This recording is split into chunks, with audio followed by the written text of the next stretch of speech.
کہاں سے ہیں؟ دکان سے۔ امید کہاں سے ہیں؟ کارخانے سے۔ امید کہاں سے ہیں؟ نوکری سے۔ امید کہاں سے ہیں؟ بابا سے۔ امید کہاں سے ہیں؟ دنیا سے۔ اللہ ایسے ذریعے سے رزق دے دے گا کہ جہاں سے امید ہی نہیں تھی وہاں سے اللہ نے دے دی۔ لو ان اهل القرى آمنوا واتقوا لفتحنا عليهم بركات من السماء والارض ولكن كذبوا فاخذناهم بما كانوا يكسبون۔ انتہائی قابل قدر معزز سامعین، آپ کے سامنے اللہ رب العزت کی مقدس اور بابرکت کلام قرآن مجید فرقان حمید سورہ اعراف کی ایک آیت تلاوت کی گئی ہے، جس میں رب کائنات نے زمین اور آسمان کی برکات، زمین اور آسمان کے خزائن کے نازل ہونے کے لیے دو چیزیں ارشاد فرمائی ہیں۔ ایک اللہ رب العزت کے ذات پر کامل ایمان، اور دوسری تقوی اور پرہیزگاری۔ فرمائے انسانیت اگر ان دو خوبیوں کو اپنائیں تو میں رب کائنات ان پر زمین اور آسمان کے خزانوں کو کھول دوں گا۔ اس مادی دور میں ہم میں سے ہر انسان کے ساتھ دو پریشانیاں لگی ہوئی ہیں، یا ہر انسان کو دو غم کھائے جا رہے ہیں۔ ہر انسان دو قسم کا شکوہ کر رہا ہے۔ ایک غم رزق کی فکر، پیسے کی فکر، دنیا کی فکر۔ ہر انسان، خواہ مرد ہیں خواہ عورت ہیں، بوڑھا ہے جوان ہے، لیکن اس کی کوشش یہی ہے کہ دنیا زیادہ سے زیادہ کمائیں اور دنیا کے کمانے کے لیے اپنی پوری قوت کو صرف کریں۔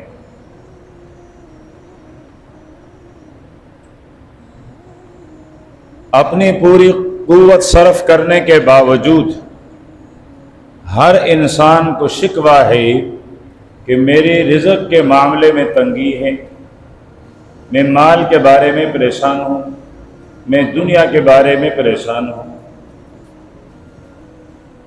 محنت بھی بھرپور ہے اور سب کے ہیں، اور محنت کے باوجود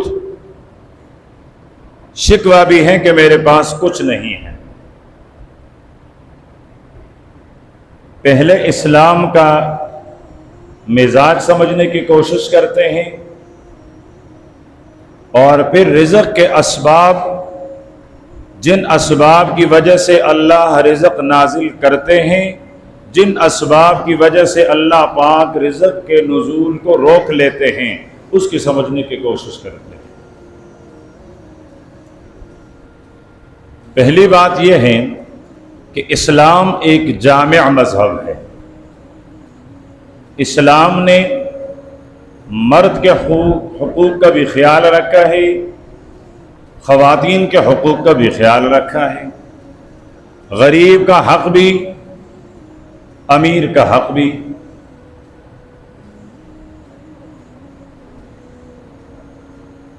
اسلام نے ہمیں اس کا پابند نہیں بنایا کہ ہم بالکل دنیا سے الگ تلگ ہو کر دنیا کو چھوڑیں اور ایک جگہ مصلی بچھا کر 24 گھنٹے صرف رب کی عبادت ہی میں لگ جائیں۔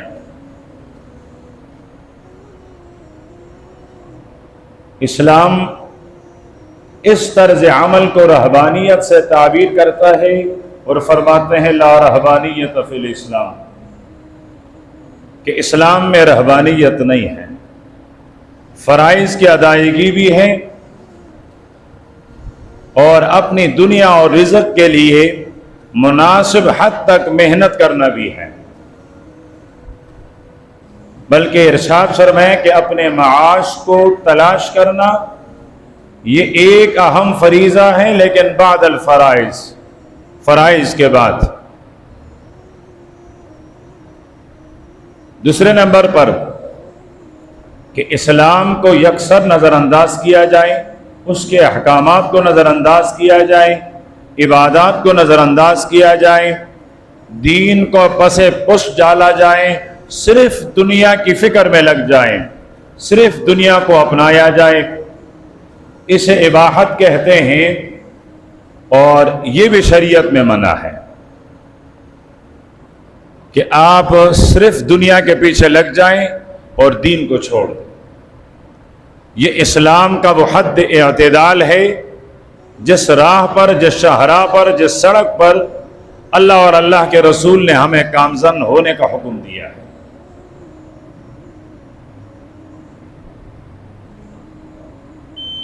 پھر اللہ پاک نے انسان کے ساتھ ایک اس کا روح وہ لگائے رکھا ہے اور ایک اس کی زندگی ہے۔ ایک چیز ایسی ہے جو اس کی روحانیت کو برقرار رکھتی ہے، اور ایک چیز ایسی ہے جو اس کی دنیا کو برقرار رکھتی ہے۔ رب کے کلام نے ان دونوں چیزوں کا بھی تذکرہ اور ذکر فرمایا۔ روح کے لیے اللہ رب العزت نے ارشاد فرمایا، جعل اللہ الکعبۃ البیت الحرام قیاما للناس، کہ اللہ رب العزت نے مسجد حرام بیت اللہ کو لوگوں کے لیے قیام کا سبب بنایا ہے۔ دنیا آباد ہے تو بیت اللہ کی وجہ سے، میری اور آپ کی عبادات کی دنیا آباد ہے تو بیت اللہ کی وجہ سے۔ دوسری نمبر پر لوگوں کے قیام، دنیا کی زندگی کا مدار مال پر ہے۔ ارشاد فرمایا کہ تمہارے پرورش میں یتیم ہیں، ان کو ان کا مال کب حوالہ کریں؟ تمہارے پرورش میں کچھ لوگ ایسے ہیں جو عقل کے لحاظ سے کچھ کمزور ہیں، ان کا مال کب ادا کریں؟ فرمایا وَلَا تُؤْتُوا السُّفَهَاءَ أَمْوَالَكُمُ الَّتِي جَعَلَ اللَّهُ لَكُمْ قِيَامًا۔ ابھی تک وہ یتیم بالغ نہیں ہوا، وہ جو توڑا عقل والا ہے وہ اپنے عقل کو مکمل کامل نہیں ہوا ہے، تو فرمائیں جس پر تمہاری دنیا کا قیام ہے وہ مال ان کے حوالے نہ کریں۔ تو اب دنیا کے لیے روح کے حوالے سے بیت اللہ کا رشتہ بھی ضروری، دنیا کے اعتبار سے مال کے ساتھ رشتہ بھی ضروری۔ عبادت بھی کی جائے جو جس طرح کا حکم ہے، اور مال بھی کمایا جائے، دنیا بھی کمائی جائے جس طرح اس کے حدود ہیں۔ ہمارے بزرگوں میں ایک بزرگ گزرے ہیں، علامہ شقیق بلخی رحمۃ اللہ علیہ۔ ایک دفعہ وہ بلخ سے نکلنے لگے، چلنے لگے، تو راستے میں حضرت ابراہیم بن ادہم رحمۃ اللہ علیہ ملے اور انہوں نے پوچھا شقیق کہاں کا ارادہ ہے؟ فرمانے لگے رزق کی تنگی ہے، جاتا ہوں کسی دوسری شہر، وہاں کوئی تجارت کر لوں گا، کوئی کاروبار کر لوں گا، اپنے اور اپنے بیوی بچوں کے لیے کچھ کما کے لے آؤں گا۔ انہوں نے کہا اچھی بات ہے، چلے گئے۔ کچھ دن کے بعد حضرت ابراہیم بن ادہم نے دیکھا شقیق بلخی واپس آ چکے ہیں۔ پوچھنے لگے کہ ایک دن آپ شہر سے نکل رہے تھے کہ میں کسی دوسری شہر جا کر آباد ہو جاؤں، وہاں کچھ کما لوں، آپ گئے نہیں یا چل کر واپس آئیں؟ انہوں نے کہا راستے میں جا رہا تھا، ایک جگہ تھک کر میں بیٹھ گیا کہ تھوڑا سا سانس لے لوں، اپنی سانسوں کو بحال کر لوں۔ میں نے دیکھا گھونسلے میں ایک پرندہ ہے اور وہ زخمی ہو چکا ہے، اور ایک دوسرا پرندہ ہے وہ صحیح سالم اور تندرست ہیں۔ وہ تندرست پرندہ شکار کر کے لاتا ہے اور اس زخمی پرندے کو کھلا رہا ہے۔ تو میں نے کہا شقیق جو رب اس زخمی پرندے کو کھلاتا ہے وہ تجھے بھی کھلائے گا، واپس جا۔ تو میں واپس آ گیا۔ حضرت ابراہیم بن ادہم رحمۃ اللہ علیہ نے فرمایا شقیق، آپ نے اس زخمی پرندے کو دیکھا کہ رب رازق ہیں اور واپس آ گئے، آپ نے اس تندرست پرندے کو کیوں نہ دیکھا کہ وہ خود بھی کھا رہا ہے اور زخمی کو بھی کھلا رہا ہے؟ تو تم جا کر خود کماتے، خود بھی کھاتے، اور جو آپ کا کنبہ ہے، آپ کا اہل و عیال ہے، انہیں بھی کھلاتے۔ تو میرے تمہید کا مقصد کہ اسلام نے ہمیں دنیا سے روکا نہیں ہے، لیکن دنیا کمانے کے لیے اللہ رب العزت نے اور اللہ کے دین نے حدود مقرر کیے ہیں۔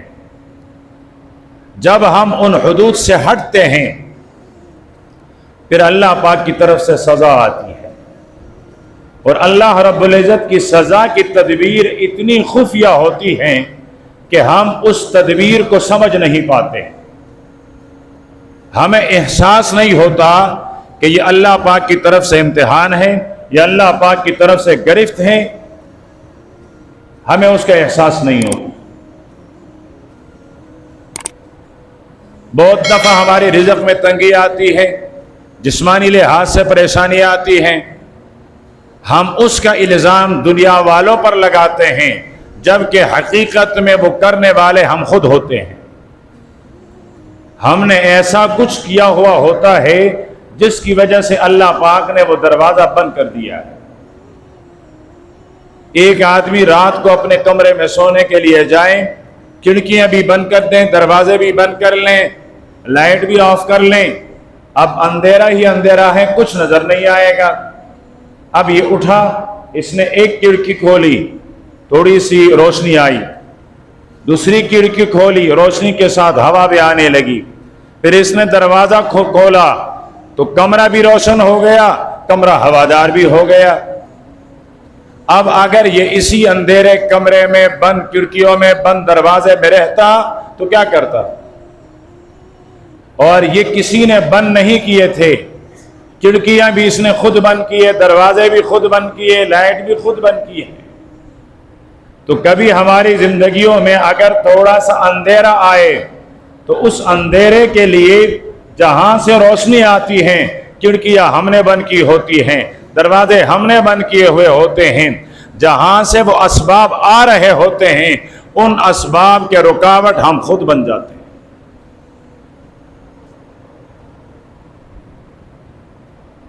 اب رزق کے اسباب، اللہ پاک رزق تو دیتا ہے، رازق ہے، اس نے میری اور آپ کی پیدائش سے پہلے لکھ دیا ہے کہ میں اس بندے کو رزق دیتا رہوں گا، کتنا دوں گا، کیسے دوں گا، یہ سب لکھ دیا ہے۔ دو چیزیں انسان کی طرف دوڑتی ہیں، بڑھتی ہیں، تلاش کرتی ہیں انسان کو، ایک اس کی موت اور ایک اس کا رزق، لیکن ہم کبھی اس پر غور نہیں کرتے کہ موت کا ہماری طرف آنے کا رفتار اتنا تیز نہیں ہے جتنی ہماری طرف رزق آنے کی رفتار تیز ہے۔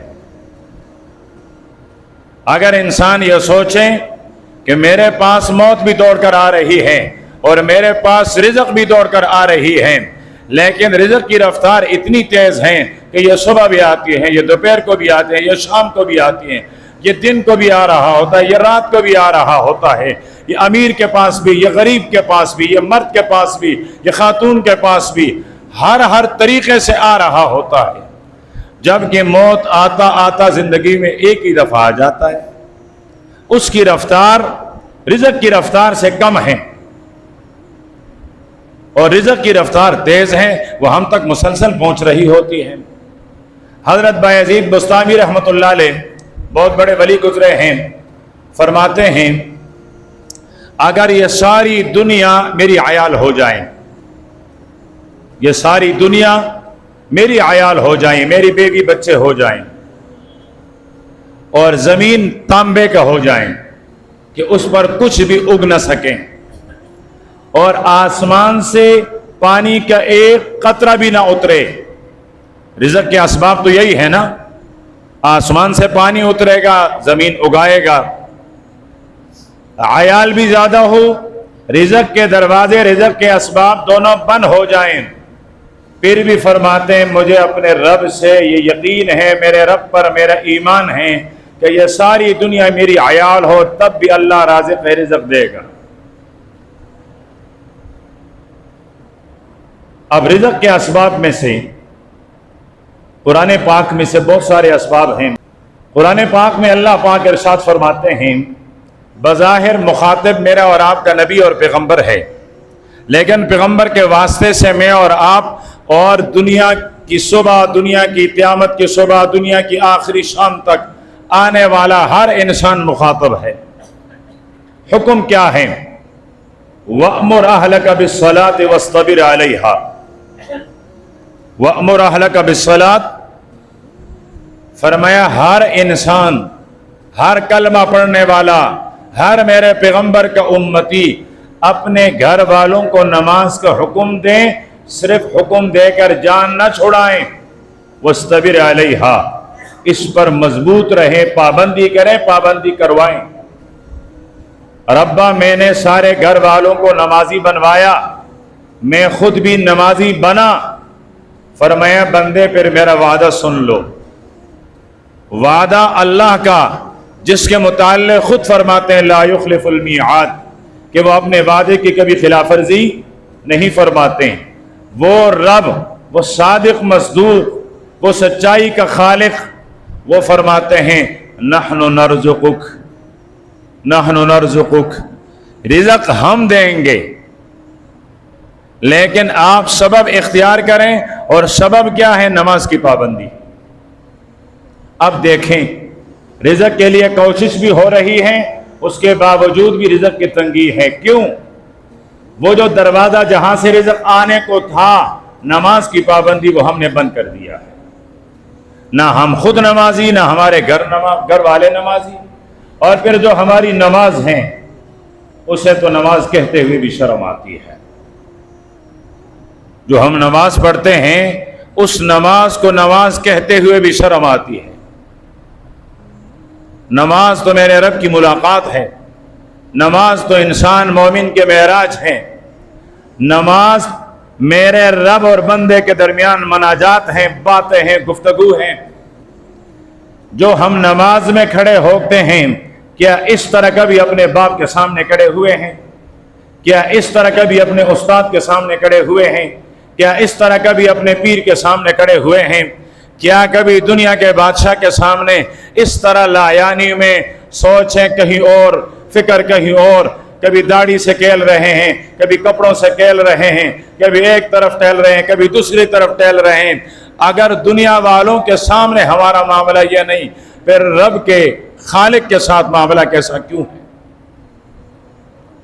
ایک آدمی سے ہم نے ادھار لینی ہوتی ہے، تو جب ہم جا کر اس سے ادھار کی درخواست کرتے ہیں، خود سوچیں ہم کس طرح اپنے آپ کو عاجز بنا کر کس ادب کے ساتھ اس سے التجا کرتے ہیں کہ مجھے ادھار دے دیں، جبکہ وہ پیسے اس کو واپس بھی لٹانے ہوتے ہیں.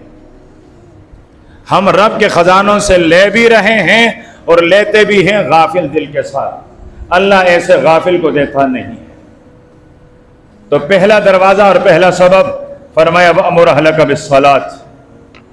دوسرے نمبر پر رب کے خزانوں سے لینے کے لیے کثرت استغفار. استغفار کا معنی ہوتا ہے گناہ سے توبہ. جو کیا اس پر نادم، آئندہ نہیں کروں گا، اس عزم کے ساتھ استغفر اللہ استغفر اللہ استغفر اللہ پڑھنا. اب یہاں استغفار بھی ہو رہا ہے اور دل میں گناہ کا منصوبہ بھی بن رہا ہے. استغفار بھی ہو رہا ہے اور دل گناہ کے مزے بھی لے رہا ہے. استغفار بھی ہو رہا ہے اور آنکھیں نامحرم کو دیکھ بھی رہی ہے. استغفار بھی ہو رہی ہیں اور آنکھ گانے اور ناجائز سن بھی رہے ہیں. یہ کیا استغفار ہے؟ استغفار کے لیے حضرت حسن بصری رحمۃ اللہ علیہ کے پاس کچھ لوگ آئے. کسی نے کہا جی قرض ہیں، کسی نے کہا اولاد نہیں ہے، کسی نے کہا قحط ہے، کسی نے کہا بارش نہیں ہے. مختلف قسم کے سوال کیے. حضرت نے کی جواب دیا استغفار کریں استغفار کریں. مرید نے پوچھا، شاگرد نے پوچھا حضرت مختلف قسم کے لوگ آئے، جواب ایک تھا. فرمایا اپنی طرف سے نہیں دیا، جواب وہ دیا ہے جو آدم ثانی، جو ابو البشر ثانی حضرت نوح علیہ السلام کے زبانی رب نے قرآن میں اتارا ہے. اور وہ کیا ہے؟ فَقُلْتُ اسْتَغْفِرُوا رَبَّكُمْ. اللہ فرماتے ہیں میں نے ان سے کہا، میں نے اپنے بندوں سے کہا. کیا فرمایا ربا؟ فرمایا استغفروا ربکم، اپنے رب سے معافی طلب کرو، بخشش طلب کرو. بدلے میں کیا دے گا؟ پہلے نمبر پر ارشاد فرمایا انہ کان غفارا، بخشش طلب کرتا ہے رب تجھے بخشش دے دے گا. اس سے بڑھ کر کیا ہو سکتا ہے؟ ساری دنیا نہ ملے، بخشش مل جائیں، یہ ایک ہی نعمت کافی ہے. لیکن فرمائے نہیں. یرسل السماء علیکم مدرارا، شکوہ یہ ہے آسمان برستا نہیں ہے، میں موسلادھار بارش برسا دوں گا. تیسرا فائدہ وَيُمْدِدْكُمْ بِأَمْوَالٍ، فرمایا میں تمہاری مال زیادہ کر لوں گا. چوتھا فائدہ وَبَنِينَ، اولاد نہیں ہیں، بے اولاد ہیں، کم ہیں، نافرمان ہیں، دے دوں گا، زیادہ کر دوں گا، فرما بردار بنا دوں گا. اسباب رزق میں سے باغات ہیں، کہتی ہے وہ نہیں ہیں. وَيَجْعَلْ لَكُمْ جَنَّاتٍ، فرمایا میں تمہارے لیے باغات بھی دے دوں گا. کام ایک ہے، استغفروا ربکم، رب کے سامنے استغفار کر لو. اور فائدے یہ سب. فرمایا وَيَجْعَلْ لَكُمْ أَنْهَارًا، پانی کی کمی ختم ہو جائے گی، وافر مقدار میں نہروں کے شکل میں تمہارے باغات میں بہہ رہی ہوں گی. یہ تمام فائدے ایک استغفار. صحابی ہیں حضرت عبداللہ ابن عباس رضی اللہ تعالی عنہما، فرماتے ہیں اللہ کے پیارے پیغمبر نے ارشاد فرمایا من لزم الاستغفار، جو آدمی اپنے اوپر استغفار کو لازم کر لے. کس چیز کو لازم کر دیں؟ پیسہ بٹورنا. کیا چیز لازم کر لیں؟ دکانداری، کارخانہ داری، دنیا والوں کے سامنے اپنی محنت کو. فرمایا یہ کیا چیز اپنے ساتھ لازم کر لیں؟ لزام. الزام اس کا معنی ہوتا ہے جو ہمیشہ رہے، جس طرح لباس ہے، لباس ہمیشہ رہتی ہے. تو فرمایا من لزم الاستغفار، میں 24 گھنٹے چلتے پھرتے اٹھتے بیٹھتے استغفار تو کر رہا ہوں.